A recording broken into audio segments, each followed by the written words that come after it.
Salam dan bahagia.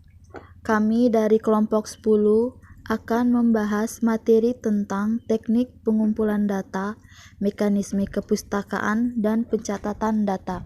Sebelumnya, perkenalkan saya Nurdayanti, NIM 2019-017-062, dan teman saya Angelina Elda, NIM 2019-017-055, dan Febri Dirian, NIM 2019-017-044. Teknik pengumpulan data. Pengumpulan data dilakukan untuk memperoleh informasi yang dibutuhkan dalam rangka mencapai tujuan penelitian. Metode pengumpulan data bisa dilakukan dengan cara sebagai berikut. Yang pertama, wawancara atau interview. Wawancara adalah tanya jawab antara dua pihak, yaitu pewawancara dan narasumber, untuk memperoleh data, keterangan, atau pendapat tentang suatu hal. Pewawancara adalah orang yang mengajukan pertanyaan, sedangkan narasumber adalah orang yang memberikan jawaban atau pendapat atas pertanyaan pewawancara. Narasumber juga bisa disebut dengan informan. Orang yang biasa dijadikan sebagai narasumber adalah orang yang ahli di bidang yang berkaitan dengan informasi yang kita cari. Bentuk wawancara. Bentuk wawancara dibagi menjadi 7. Yang pertama, wawancara berita, dilakukan untuk mencari bahan berita. Yang kedua, wawancara dengan pertanyaan yang telah disiapkan terlebih dahulu. Yang ketiga, wawancara telepon, yaitu wawancara yang dilakukan lewat pesawat telepon. Yang keempat, wawancara pribadi. Yang kelima, wawancara dengan banyak orang. Yang keenam, wawancara dadakan atau mendesak. Yang ketujuh, wawancara kelompok, di mana serombongan wartawan mewawancarai seorang pejabat, seniman, dan olahragawan, dan lain sebagainya. Jenis wawancara. Yang pertama, wawancara terstruktur. Wawancara yang terstruktur adalah wawancara yang dilaksanakan secara terencana dengan berpedoman pada daftar pertanyaan yang telah dipersiapkan sebelumnya. Yang kedua, wawancara tidak terstruktur adalah wawancara yang tidak berpedoman pada daftar pertanyaan. Yang ketiga, wawancara terpimpin adalah wawancara yang berpedoman pada daftar pertanyaan. Yang keempat, wawancara bebas adalah wawancara yang tidak berpedoman pada daftar pertanyaan.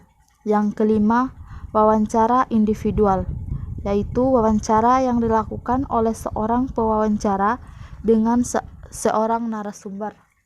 Yang keenam, wawancara kelompok adalah wawancara yang dilakukan oleh seorang pewawancara dengan sekelompok atau sejumlah narasumber dalam waktu yang bersamaan.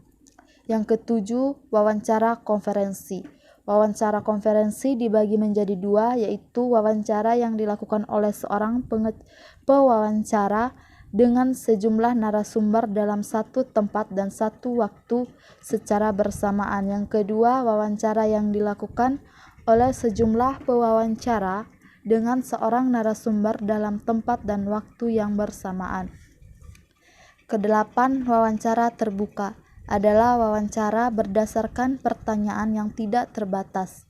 Yang kesembilan, wawancara tertutup adalah wawancara berdasarkan pertanyaan atau terbatas jawabannya. Sikap yang harus dimiliki oleh pewawancara ada 4. Yang pertama, netral.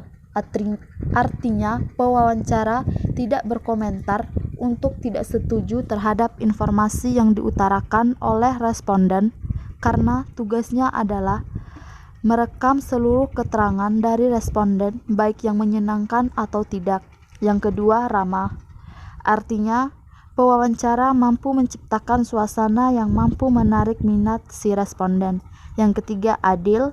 Artinya, pewawancara harus bisa memperlakukan semua responden dengan sama dan harus tetap sopan dan hormat kepada semua responden. Yang keempat, hindari ketegangan. Artinya, pewawancara harus dapat menghindari ketegangan, jangan sampai responden sedang menghakimi atau diuji. Selanjutnya, tujuan wawancara, yaitu yang pertama untuk memperoleh informasi, yang kedua untuk melengkapi data yang sudah ada, yang ketiga untuk menguji hasil pengumpulan data lainnya. Teknik pengumpulan data yang kedua yaitu angket atau kuesioner. Angket atau kuesioner adalah instrumen penelitian yang terdiri atas rangkaian pertanyaan untuk tujuan mengumpulkan informasi dari responden. Angket dapat dianggap sebagai wawancara tertulis. Jenis angket. Yang pertama, angket terbuka atau angket tidak berstruktur adalah angket yang disajikan dalam bentuk sederhana sehingga responden dapat memberi jawaban sesuai kehendak dan keadaannya. Keuntungan angket terbuka bagi peneliti adalah peneliti dapat memperoleh data yang bervariasi. Yang kedua, angket tertutup atau angket berstruktur adalah angket yang disajikan dalam bentuk sedemikian rupa sehingga responden diminta untuk memilih satu jawaban yang sesuai dengan karakteristik dirinya dengan cara memberi tanda silang atau checklist. Yang ketiga, observasi. Observasi adalah suatu aktivitas pengamatan terhadap suatu objek secara cermat dan langsung di lokasi penelitian, serta mencatat secara sistematis mengenai gejala-gejala yang diteliti.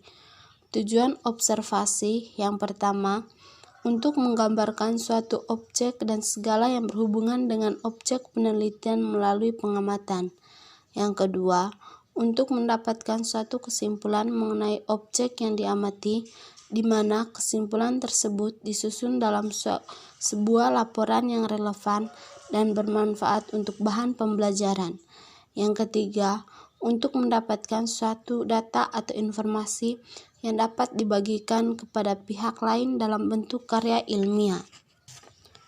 Manfaat observasi. Yang pertama, deskripsi. Dalam observasi dapat menjelaskan atau memperkirakan mengenai dunia nyata.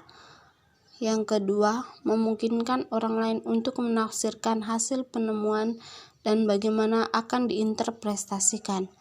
Yang ketiga, dapat menjelaskan suatu peristiwa dan dapat diuji kualitasnya. Jenis-jenis observasi. 1. Observasi partisipasi.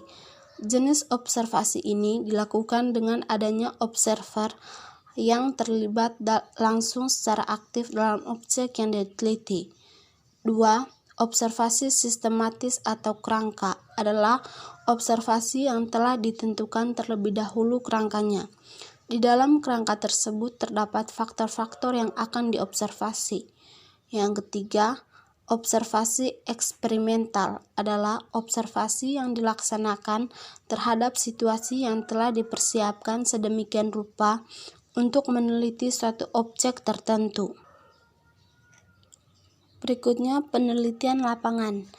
Penelitian lapangan merupakan salah satu metode pengumpulan data dalam penelitian kualitatif yang tidak memerlukan pengetahuan mendalam akan literatur yang digunakan dan kemampuan tertentu dari pihak peneliti. Jenis-jenis catatan lapangan. 1. Judge Note merupakan catatan yang dibuat di tempat penelitian. Catatan ini ringkas dan hanya dapat mengingatkan memori di tempat kejadian. Yang kedua, catatan pengamatan langsung atau direct observation note merupakan catatan yang dibuat langsung setelah peneliti meninggalkan tempat kejadian. Catatan ini disusun secara kronologis berdasarkan tempat, waktu, dan urutan kejadian. Yang ketiga, catatan analitis menuliskan taktik, rencana, keputusan, prosedural, serta kritik pribadi mengenai keputusan yang diambilnya sendiri. Yang keempat, catatan pribadi berisi mengenai segala hal yang peneliti rasakan. Kelima, rekaman video dan suara membantu peneliti untuk mengingat kembali suatu kejadian dan percakapan ketika tahap pengumpulan data. Yang terakhir, catatan wawancara berisi catatan yang menerangkan kapan, siapa, bagaimana, dan isi dari pokok-pokok wawancara.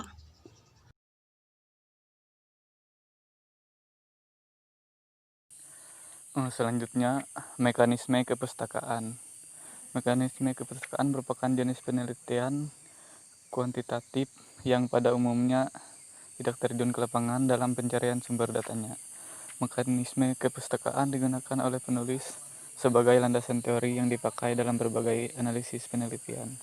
Landasan teori ini dapat diperoleh dari berbagai sumber kepustakaan seperti buku, artikel-artikel majalah, tulisan ilmiah, dan sumber lainnya. Tujuan mekanisme kepustakaan: yang pertama, menemukan suatu masalah untuk diteliti. Yang kedua, mencari informasi yang relevan dengan masalah. Yang ketiga, mengembangkan wawasan terkait masalah. Yang keempat, mengkaji penelitian terlebih dulu. Yang kelima, mencari landasan teori yang merupakan pedoman bagi pendekatan pemecahan masalah dan pemikiran untuk perumusan hipotesis yang akan diuji dalam penelitian. Selanjutnya, pencatatan data. Setelah peneliti sesuai melakukan wawancara dengan para informan, hasil wawancara segera harus dicatat agar tidak lupa atau hilang. Dalam hal ini, peneliti membuat rangkuman yang lebih sistematis terhadap hasil wawancara. Dari berbagai sumber data, perlu dicatat data yang dianggap penting, yang tidak penting, dan yang sama dikelompokkan. Seluruh data yang berhubungan dengan penelitian ini peneliti tulis dalam sebuah buku khusus agar kumpulan-kumpulan tulis tersebut dapat menambah dan membantu kesempurnaan penelitian ini. Hubungkan satu data dengan data yang lainnya. Perlu pertanyaan kembali kepada sumber data lama atau baru agar memperoleh ketuntasan dan kepastian. Adapun pencatatan data yang dilakukan dalam peneliti adalah selain mencatat secara manual mengenai informasi yang telah diucapkan oleh para informan, juga terekam dengan tape record.